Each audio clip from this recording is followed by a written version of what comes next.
ಓಂಕಾರ ಶ್ರೀಕಾರಗಳ ತವರೂರು ನಮ್ಮ ಭಾರತ. ನಮಸ್ತೆ ಸ್ನೇಹಿತರೆ, ನಮಗೆಲ್ಲ ವೇದಗಳ ಬಗ್ಗೆ ಗೊತ್ತು. ಈ ವೇದಗಳ ಉಗಮ ಹೇಗಾಯಿತು, ಈ ವೇದಗಳಲ್ಲಿ ಅಂತಹ ಸಂಗತಿಗಳೇನಿವೆ ಎಂಬುದನ್ನು ತಿಳಿದುಕೊಳ್ಳೋಣ ಬನ್ನಿ.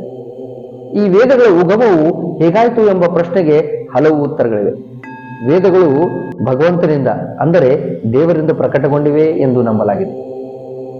ಇನ್ನೊಂದು ಕಡೆ ಈ ಋಷಿ ಮುನಿಗಳು ವ್ಯಾಸರು ತಮ್ಮ ಅಗಾಧವಾದ ಜ್ಞಾನದಿಂದ ತಪಸ್ಸಿನಿಂದ ಈ ವೇದಗಳನ್ನು ರಚಿಸಿದ್ದಾರೆ ಎಂಬ ವ್ಯಾಖ್ಯವೂ ಕೂಡ ಇದೆ. ಈ ವೇದಗಳಲ್ಲಿ ಅಂತಹ ಸಂಗತಿಗಳು ಏನು ಅಡಗಿವೆ ಎಂಬ ವಿಷಯವೂ ಕೂಡ ಬಹಳ ಅದ್ಭುತವಾಗಿದೆ. ಈ ವೇದಗಳಲ್ಲಿ ಪ್ರಮುಖವಾಗಿ ಬರುವುದು ಋಗ್ವೇದ. ಸ್ನೇಹಿತರೆ, ಈ ಋಗ್ವೇದದಲ್ಲಿ ಅಂತಹ ವಿಷಯಗಳು ಏನಡಗಿವೆ ಎಂಬುದನ್ನ ನಾವು ತಿಳಿದುಕೊಳ್ಳೋಣ. ಋಗ್ವೇದದಲ್ಲಿ ದೇವತೆಗಳ ಸ್ತುತಿಗಳು, ಪ್ರಾರ್ಥನೆಗಳು ಹಾಗೂ ಮಂತ್ರಗಳು ಅಡಗಿವೆ. ನಾವು ಬಳಸುವ ಎಷ್ಟೋ ಪ್ರಾರ್ಥನೆಗಳು ಹಾಗೂ ಮಂತ್ರಗಳು ಹಾಗೂ ಸ್ತುತಿಗಳು ಈ ಋಗ್ವೇದದಿಂದ ತೆಗೆದುಕೊಂಡಿದ್ದಾರೆ. ಉದಾಹರಣೆಗೆ ಓಂ ಭೂರ್ ಭುವಸ್ವ ಹಾಗೂ ಗಾಯತ್ರಿ ಮಂತ್ರಗಳನ್ನು ಕೂಡ ಈ ಋಗ್ವೇದದಿಂದ ತೆಗೆದುಕೊಂಡಿದ್ದಾರೆ. ಎರಡನೇದಾಗಿ ಯಜುರ್ವೇದದ ಬಗ್ಗೆ ತಿಳಿದುಕೊಳ್ಳೋಣ ಬನ್ನಿ. ಈ ವೇದಗಳಲ್ಲಿ ಯಜ್ಞಗಳ ಮಂತ್ರಗಳು ಕೂಡ ಅಡಗಿವೆ. ಯಜ್ಞಗಳನ್ನು ಮಾಡುವಾಗ ಯಾವ ಕಟ್ಟಿಗೆಯನ್ನು ಬಳಸಬೇಕು, ಯಾವ ರೀತಿಯ ರಂಗೋಲಿಯನ್ನು ಬಿಡಿಸಬೇಕು, ಯಾವ ಯಜ್ಞಕ್ಕೆ ಯಾವ ಮಂತ್ರವನ್ನು ಪಠಿಸಬೇಕು ಎಂಬ ವಿಷಯವೂ ಕೂಡ ಉಲ್ಲೇಖಿಸಲಾಗಿದೆ. ಇನ್ನು ಮೂರನೇದಾಗಿ ಸಾಮವೇದ. ಈ ಸಾಮವೇದದಲ್ಲಿ ಅಂತಹ ವಿಷಯವು ಏನು ಇದೆ ಎಂಬುದನ್ನು ತಿಳಿದುಕೊಳ್ಳೋಣ ಬನ್ನಿ.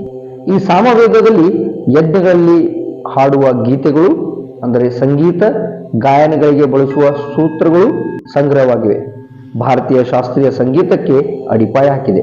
ಚಾಂದೋಗ್ಯ ಹಾಗೂ ಕೇನ ಉಪನಿಷತ್ತುಗಳಂತಹ ತಾತ್ವಿಕ ಜ್ಞಾನವನ್ನು ಕೂಡ ಒಳಗೊಂಡಿದೆ. ನಾಲ್ಕನೇದಾಗಿ ಅಥರ್ವಣ ವೇದ. ಈ ಅಥರ್ವಣ ವೇದದಲ್ಲಿ ಅಂತ ವಿಷಯ ಏನಡಗಿದೆ ಎಂಬುದನ್ನು ತಿಳಿದುಕೊಳ್ಳೋಣ ಬನ್ನಿ. ಅಥರ್ವಣ ವೇದದಲ್ಲಿ ಯಜ್ಞ ಹಾಗೂ ಮಂತ್ರ, ವಿಜ್ಞಾನ, ವೈದಿಕ ಆಚರಣೆಗಳ ಸಂಗ್ರಹವೂ ಕೂಡ ಇದೆ.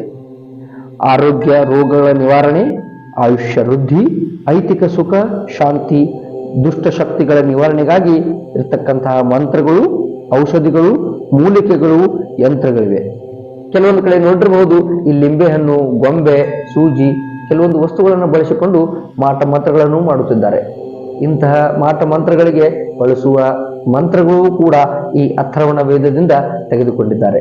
ಸ್ನೇಹಿತರೆ, ಈ ಎಲ್ಲಾ ವೇದಗಳ ಬಗ್ಗೆ ತಿಳಿದುಕೊಂಡರೆ ಈ ಜಗತ್ತನ್ನ ಗೆದ್ದಂತೆ ಎಂಬ ವ್ಯಾಖ್ಯವೂ ಕೂಡ ಇದೆ.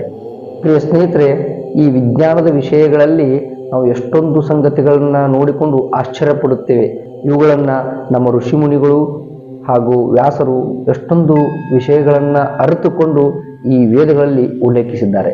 ಇದು ಭಾರತದ ಶಕ್ತಿ. ನಮಸ್ತೆ.